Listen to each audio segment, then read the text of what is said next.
Welcome, my friend, Lama Cynthia. We're so grateful, Andrew and I, that you said yes to this invitation because it feels like your particular transmission, your unique distilled elixir, is exactly what we all need at this point on our journey together. And I think we're ready for you. So, great gratitude for coming and just for you all to know that I consider Cynthia to be a dear friend and Dharma sister, a close Dharma sister. And we met a few years ago. We both live in northern New Mexico, this magical place. And the minute we met, it was so clear that although the manifestation of our Dharma might be in slightly different packages, we were doing the same work in the world, and finding each other has been, I think, a great comfort and joy to us both. So, Cynthia's new book I have read in manuscript form, or at least in one of its incarnations, and it is really special and important. And it's a mixture of teaching and memoir, which is my favorite kind of book.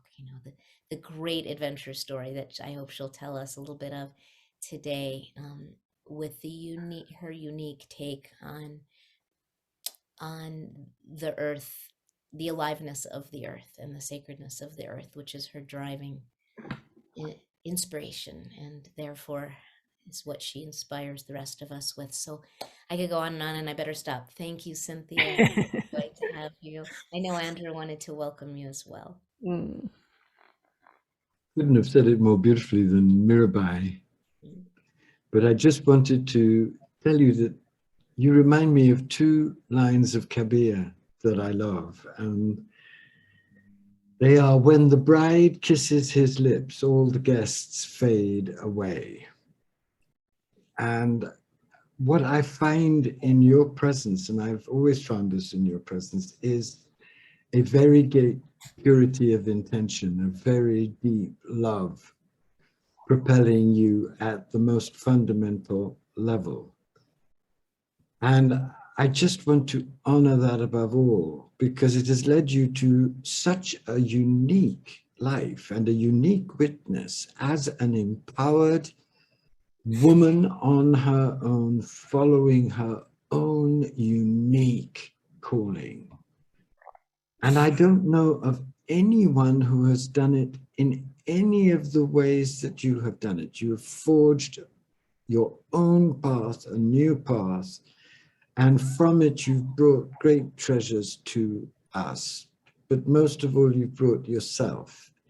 And I love you. I love the woman you are, the sacred activist you are, the teacher you are, the poet of the mother you are. Thank you for being with us. Thank you so much, Andrew and Mirabai. I am crying now. So I guess that's always a good place to begin, isn't it? I feel really moved to be here. And somehow the timing of this is really quite appropriate in my life as well. So thank you very much for inviting me. And hello, everyone. I know you've been through a very long and deep process already, and it's not over. So I hope that I can contribute something meaningful to this exploration. And so I want to talk about something that you've probably already been talking about, which is forming a personal connection to Mother Earth and realizing that all of creation is sacred, that all of the colors of the mandala, so to speak, are needed, that this great diversity of life, the elemental energies, the wild, the undomesticated, as well as the beautiful and the calm and the everything in between, the animals, the plants, the trees, the minerals, the waters, and all beings within this web of life are all asking to be integrated into our sacred practice now, into our sense of refuge, as we say in Buddhism. The Bodhisattva vow includes all beings. And it's not just some, it's all beings. And human beings in particular have made a very big mess. And it's time that we cleaned it up. So the grief that we feel as we face into the death and the dying of what we love is overwhelming. And it's really, in many ways, unbearable. So the question is, how do we do this? And that's the question that has guided my life, really. How do we wake up and bring healing and protection to this beautiful blue-green planet that we call home?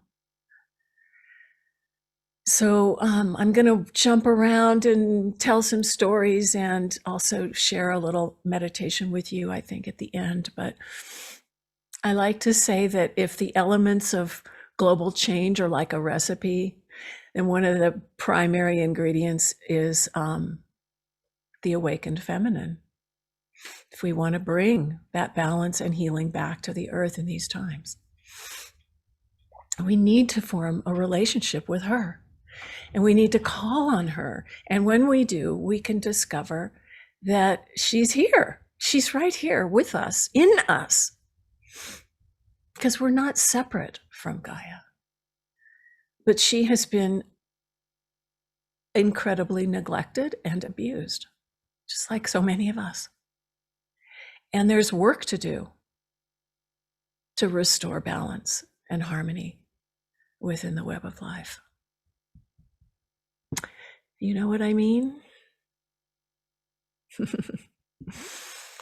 So 30 years ago, I had an incredible opportunity to go and meet a 106-year-old holy man living in a cave in Nepal. And sure enough, I could ask him a question. I had no idea at that point even what I was doing, walking up the path to meet him, but I knew I had to go. And I claimed that moment as best as I could. And I was walking up the path, realizing, oh my God, what am I going to ask him? And what came to me very, very strongly was, what can we do? Sorry. What can we do to bring healing and protection to the earth? And that was 30 years ago. So obviously I guess it was the right question because it put me on this path. And there were a lot of things that he said to me, but what he told me was that you need to get these earth treasure vases or vases and put them in the ground, and they will do that work. You need to fill them with prayers and offerings and plant them in the earth in places of need. And I was pretty overwhelmed by that assignment, I must say. I had no idea where to begin. It's a long story, and the story is in my book, so I'm not going to go into every detail, but I was more or less possessed to do this. And it took me a long time. It took me probably about 5 years of them just sitting in a trunk in my closet before I saw what was happening all around with fires and droughts and floods and, the unraveling of the web of life. And realized that it was time to pull these out. And I had looked for the lamas, I had looked for the elders, all of the spiritual teachers and anybody but me to tell me what to do, to guide this process. And nobody did. Even the lamas, it was like, just put them in the ground, they'll do that work. And so my rational mind was really overwhelmed and confused, but eventually it was like, okay, we have to do this. And so I started working with them with my Sangha, my community here in northern New Mexico, and began to take them around the earth. And 30 years later, we have 60 some in the ground. There were 30 to begin with, and another 40 came along later. Now I'm empowering others to take these little holy vessels themselves and steward them to places in the world. And when we're all done, we'll have probably 100, maybe, who knows, 108. I'm not sure. I lose track of the numbers, but it's been incredible. And it's a practice of sacred activism, which, Andrew, you popularized that term in your book, The Hope. And this is an ancient practice of just that, which, basically invites us to connect with what we love most passionately and the places that we care about most deeply, and to offer our prayers for healing and protection and renewal to all of those places in whatever way is called for. And each location has a different calling, there's a different wound, there's a different need. And so that is the practice. And this process sort of facilitates an awakening of in all of us of what is ours to do.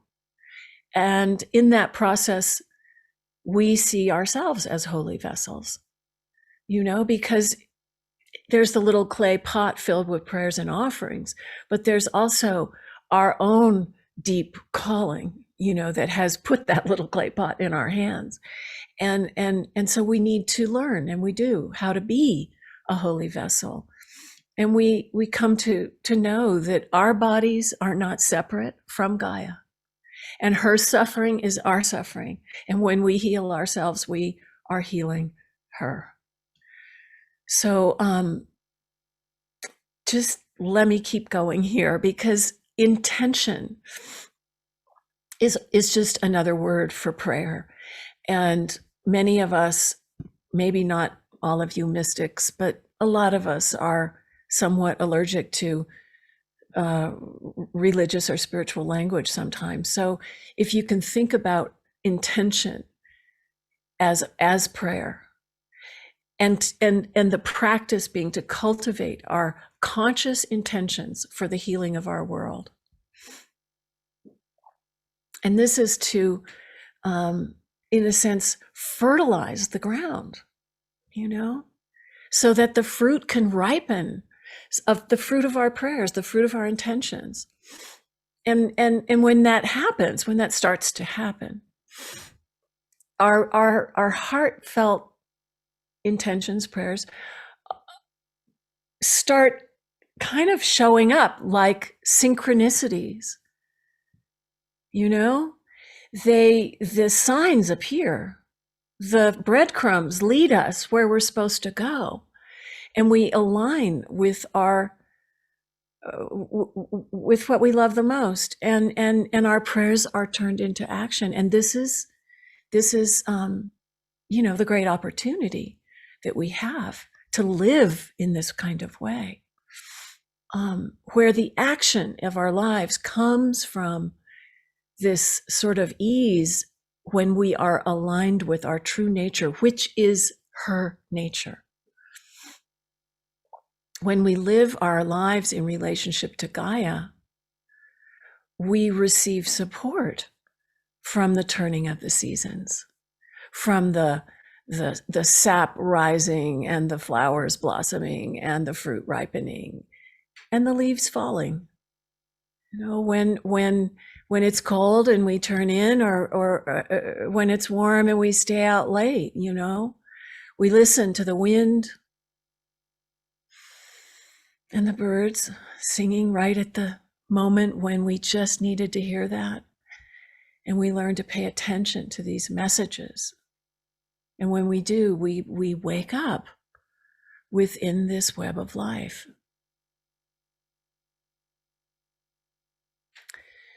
So the times of great turning, as Joanna Macy calls these times, are calling for this kind of evolutionary mysticism, right? Where we realize that our spiritual practice needs to be engaged in the times to evolve, so that we can all evolve.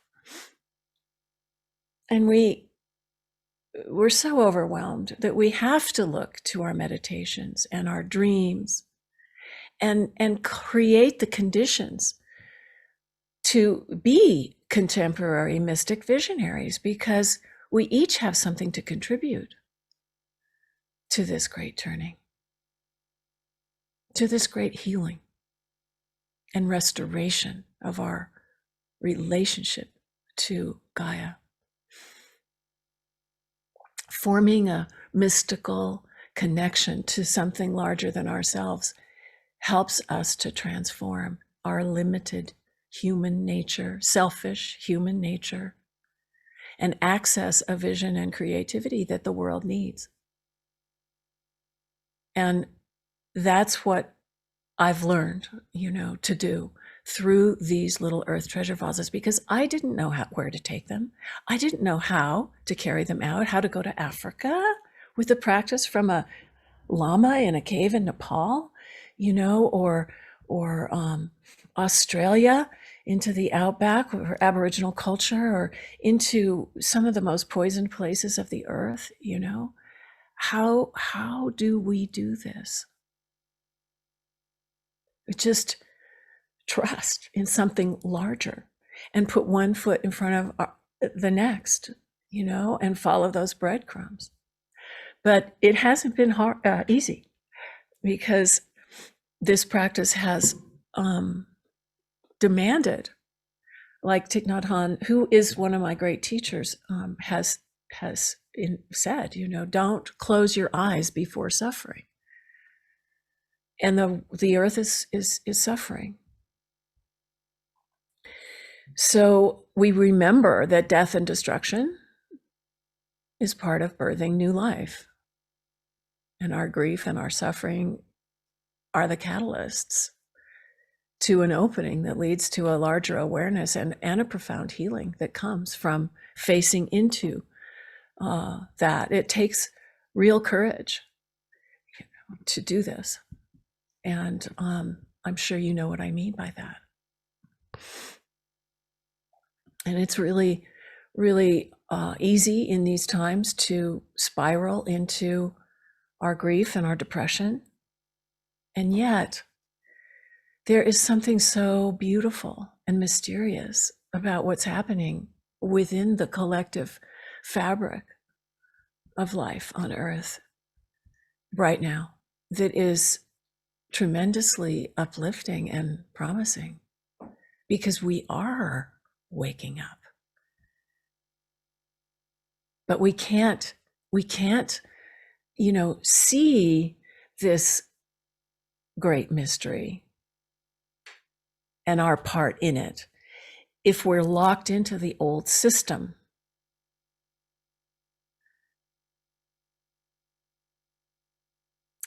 So that's another part of my own path, has been, being very dedicated to the Dharma and these beautiful Buddhist teachings.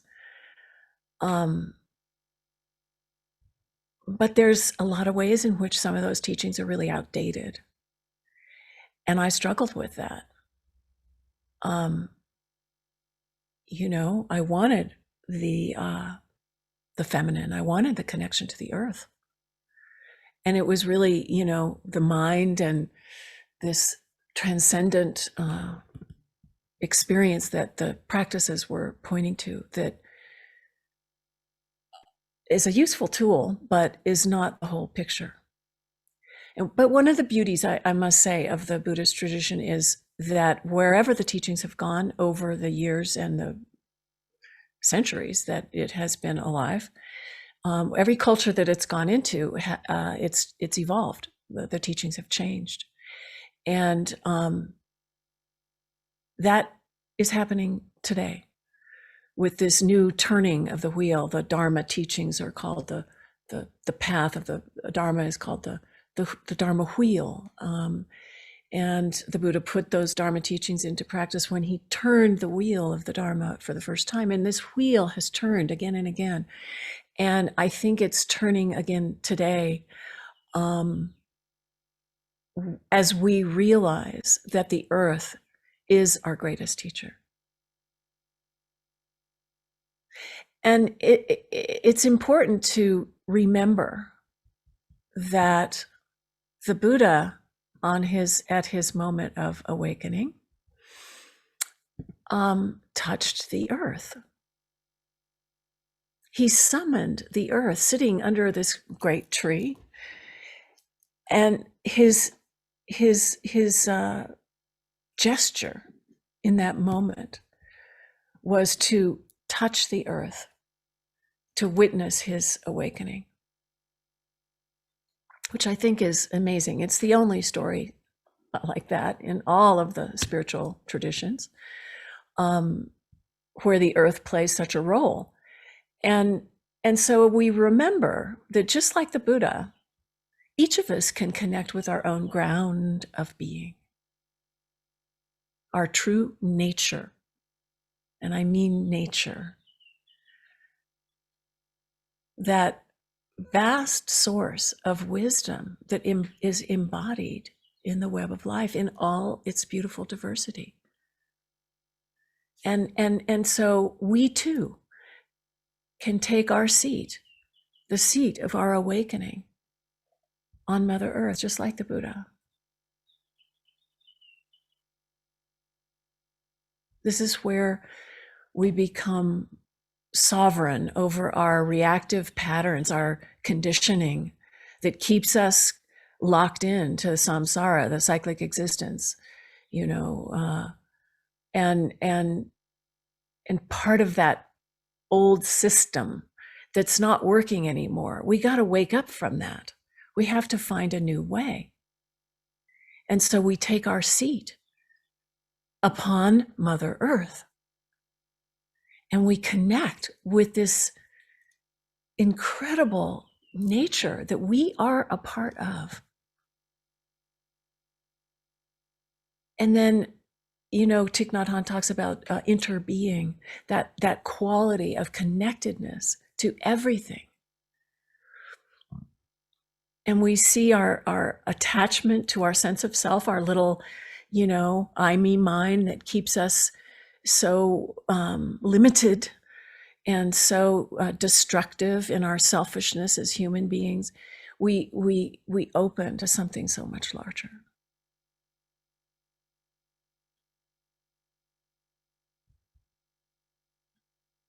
And we join with Gaia at the center of creation.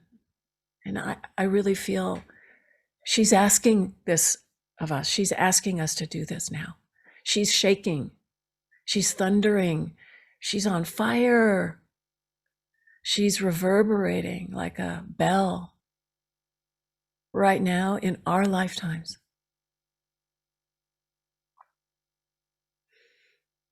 But from this seat, the seat of our own awakening, we transform all those patterns and come into that more beautiful world that our hearts know is possible, that Charles Eisenstein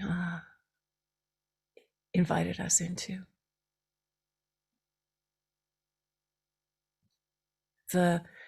The abusive, destructive power structure of the patriarchy is over. We know we are all in this together. There's no one to look to except ourselves.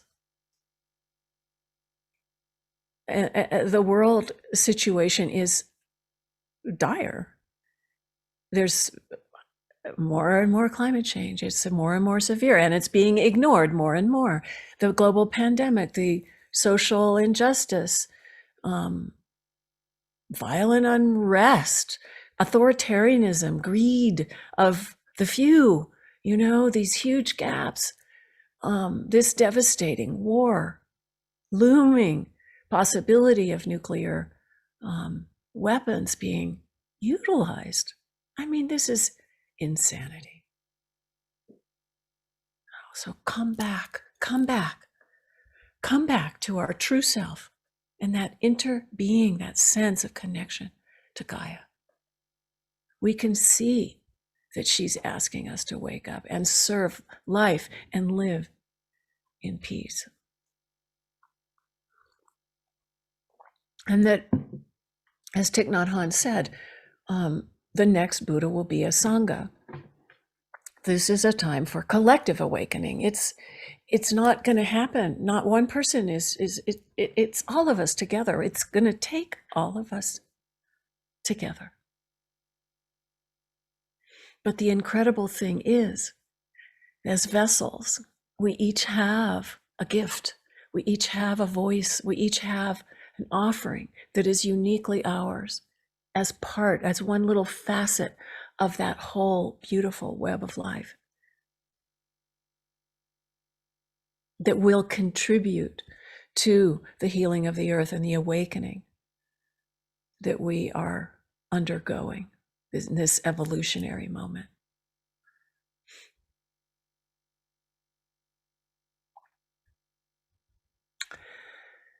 So I don't know where we are here in time, but I'm going to tell you that I had a strong spiritual calling myself to form a relationship with the sacred feminine, that special ingredient.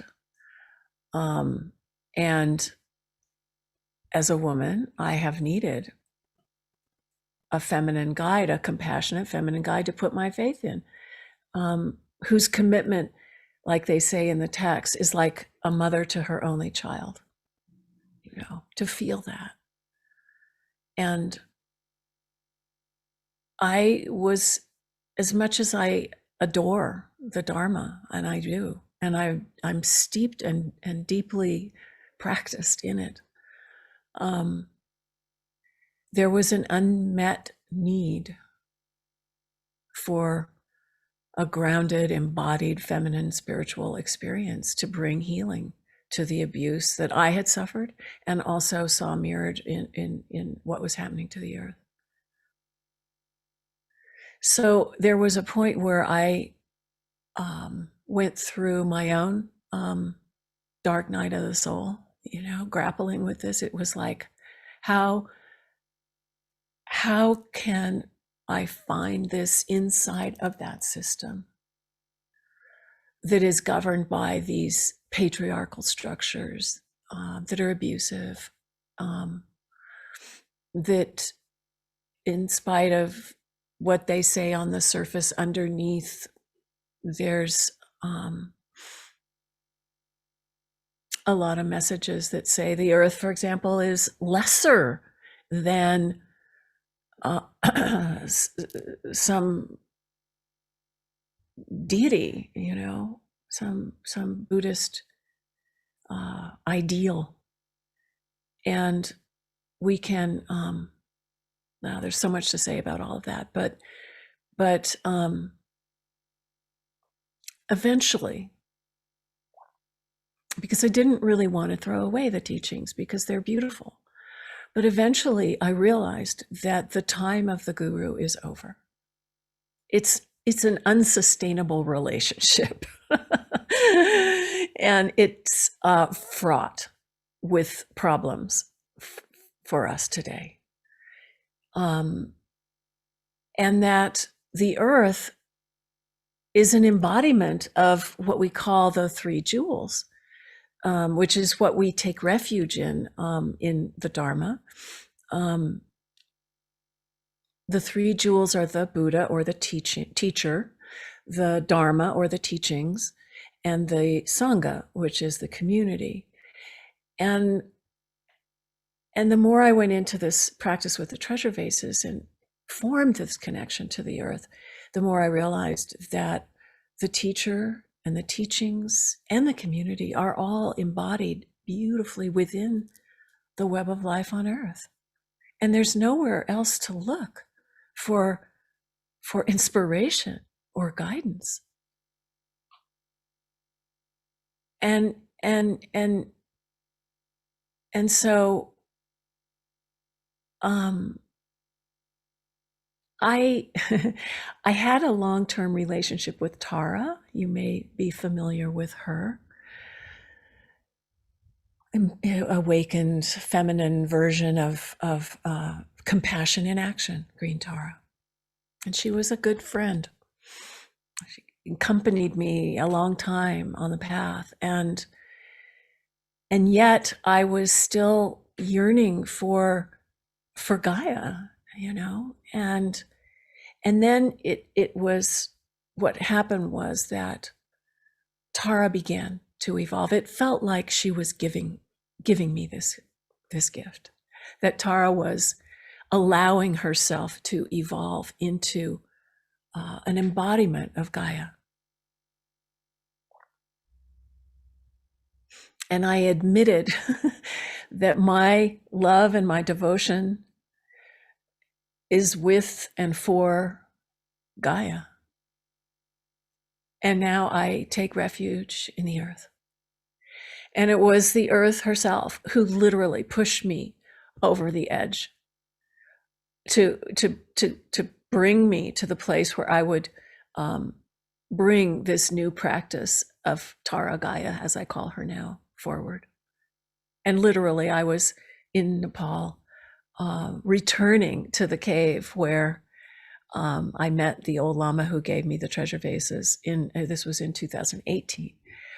And I had been made a Lama on that trip, which was a complete surprise.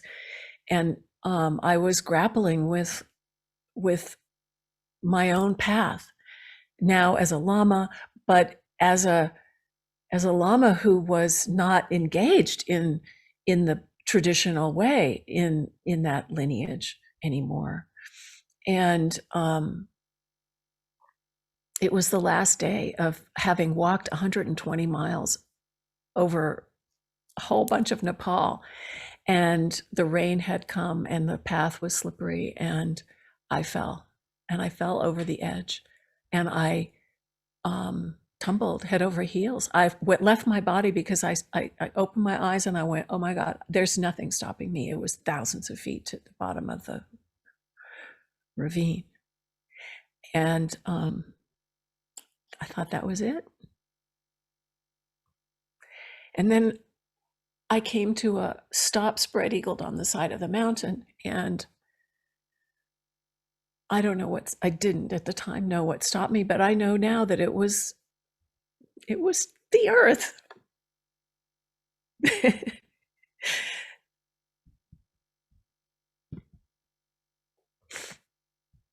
And I fell off the path, the all-important path, and I had to find it anew. It was time. So I lived to tell the tale, and out of that, my connection to Tara evolved into a practice of Gaia. And the deity practices in Tibetan Buddhism are tantric practices. And I see Tantra as a kind of it's like a thread. The definition is a thread. It's a thread we follow. We follow, in this case, the awakened qualities personified in a deity like Tara, now Gaia. And I see this thread as the life force energy of the earth. This is precious. This life force energy is the most precious thing. It's what keeps us alive. It is the vitality that births creation. And we are part of this. We are part of this great tapestry participating in it.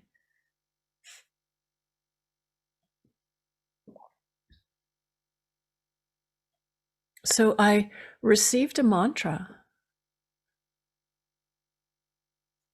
and a visualization of Tara Gaia.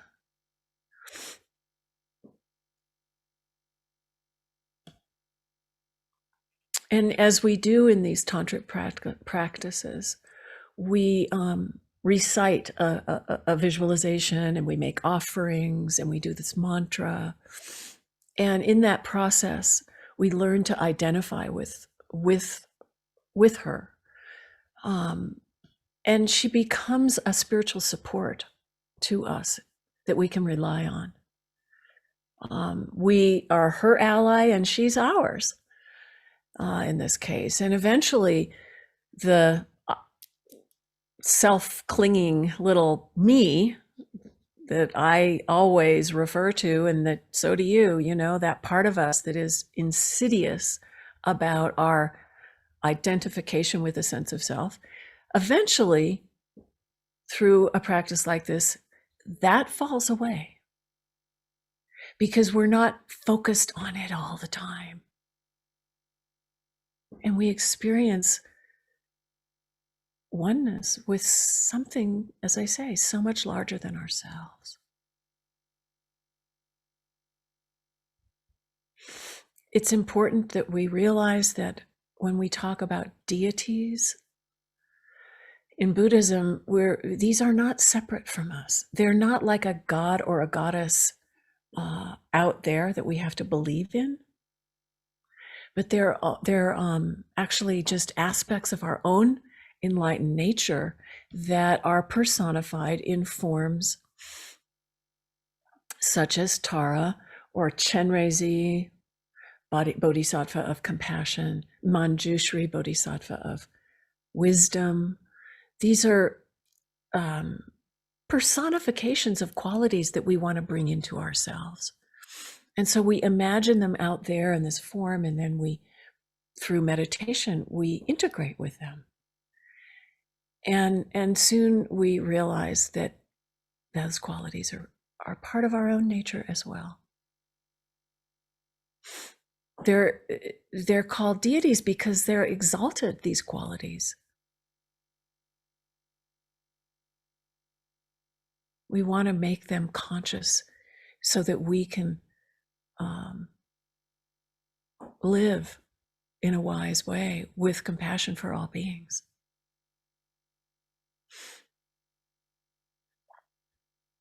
So I want to invite you now to imagine Tara Gaia for yourself.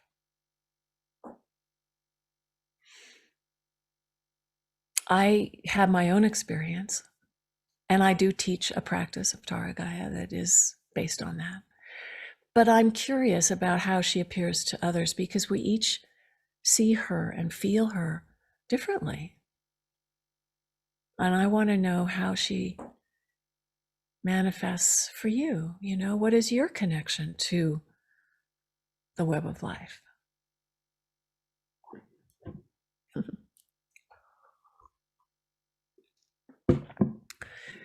So let's do a little practice together.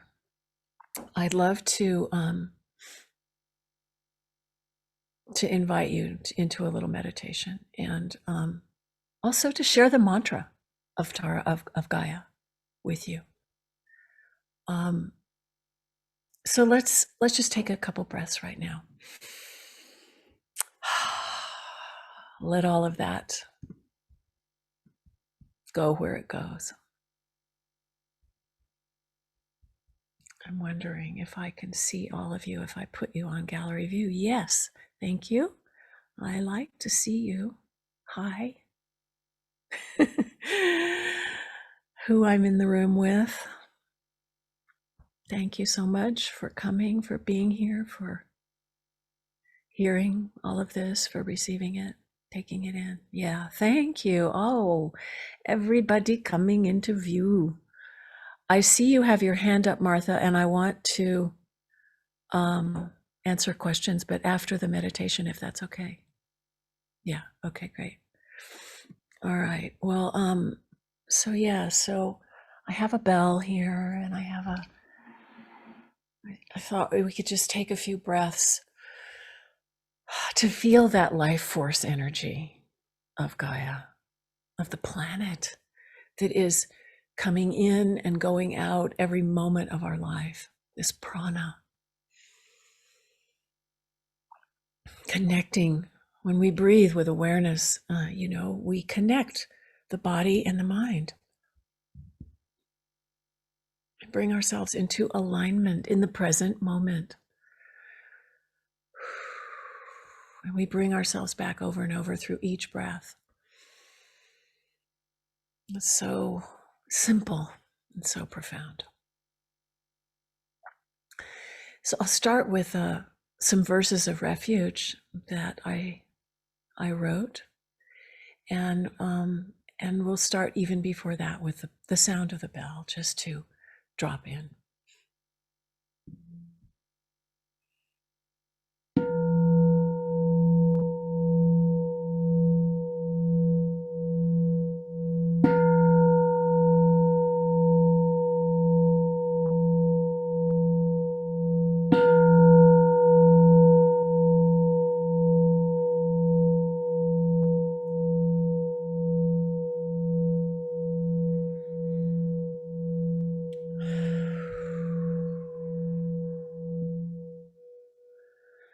Perfection of wisdom, mother of Buddhas, bodhisattvas, and all beings, nourishing, holding, and healing all, great Mother Earth, precious jewel of the cosmos, to you we bow in gratitude.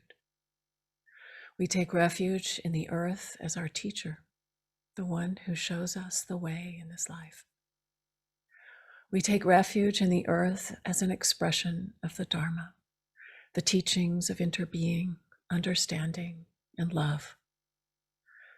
We take refuge in the earth as an embodiment of the Sangha, the vast interdependent community of life in balance and harmony.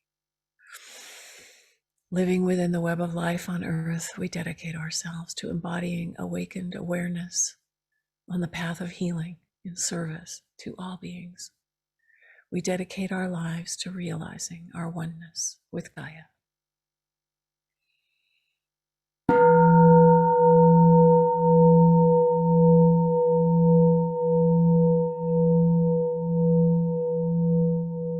And so now let's take a breath, another breath, deep, full in breath and deep, full out breath, and allow ourselves to settle even more fully into the seat of our awakening at the center of creation. Close your eyes if they're not already closed, and invite Gaia to come to you. Open to her.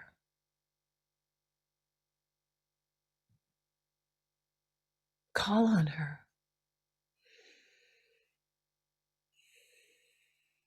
Feel her presence as the enormously beautiful, vastly powerful, life-giving mother of all.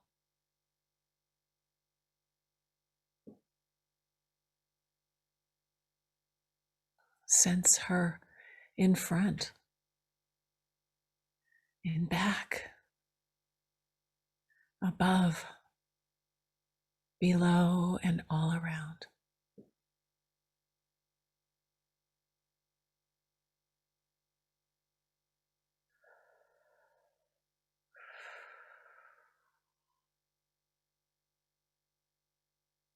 What landscape is she in? Do you see her face? As she reaches out to embrace you. What color is she? What is she wearing? How does she appear to you?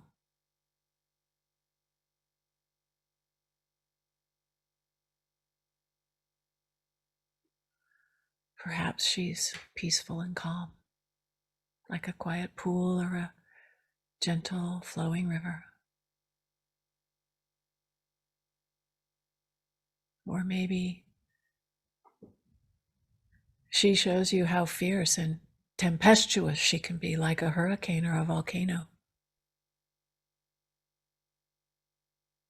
She could appear like a old growth forest, a mountain massif, or a lush tropical jungle.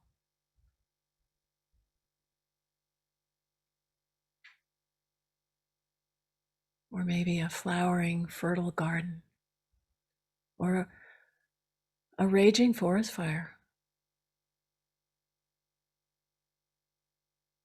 Gaia is the web of life in all her infinite glory. She is birth and death and everything in between.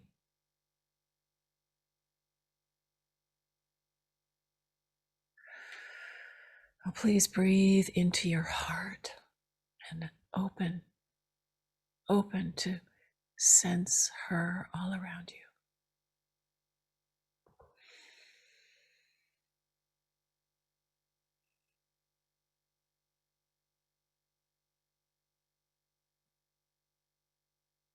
And now let's imagine that Gaia is holding a vase at her heart. And slowly, she pours the contents of this vase into the crown of your head as a blessing of primordial wisdom nectar. And as this nectar enters you, imagine it flowing through all of the channels and chakras of your body as a golden light, and radiating out from your heart into the world to bring blessings to all beings.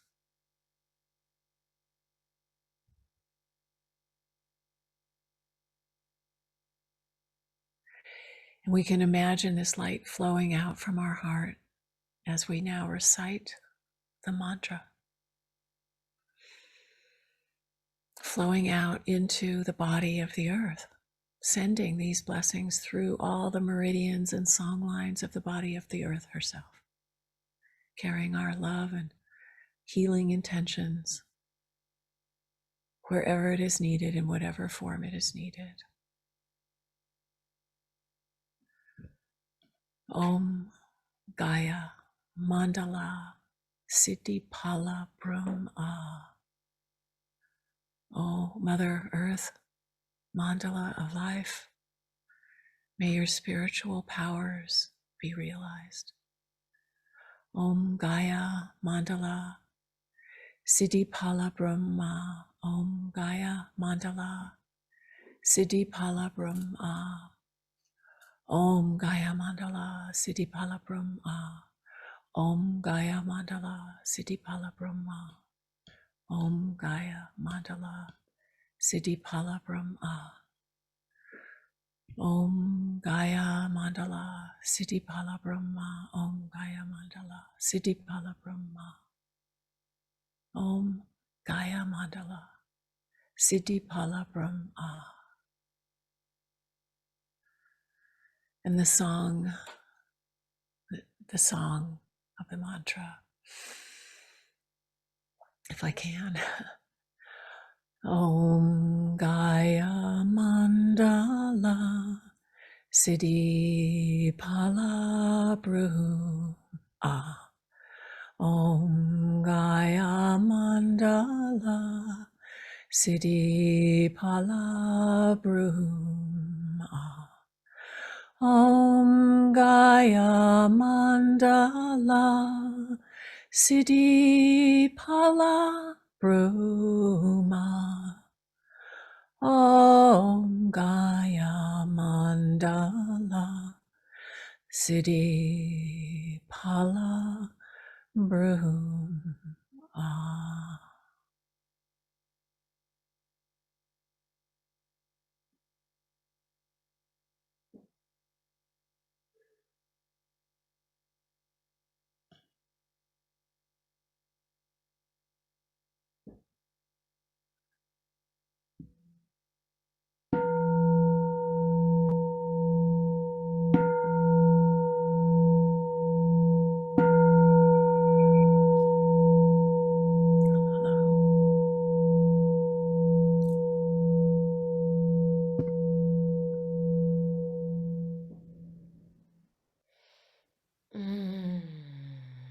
That's such a beautiful melodic mantra. I can't wait to start incorporating it into my own practice. Thank you for that.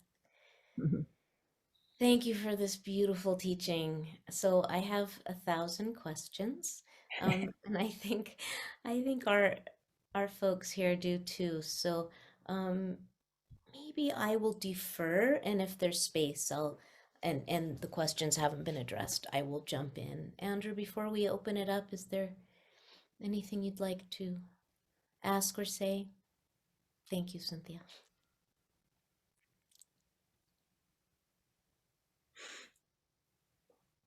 Can you hear me? Yes. I think your teaching was extremely holy and extremely beautiful and powerful. And I cannot think of a more important teaching for us all to practice. So thank you from the bottom of my heart, and for the gorgeous mantra for us and for the practice itself.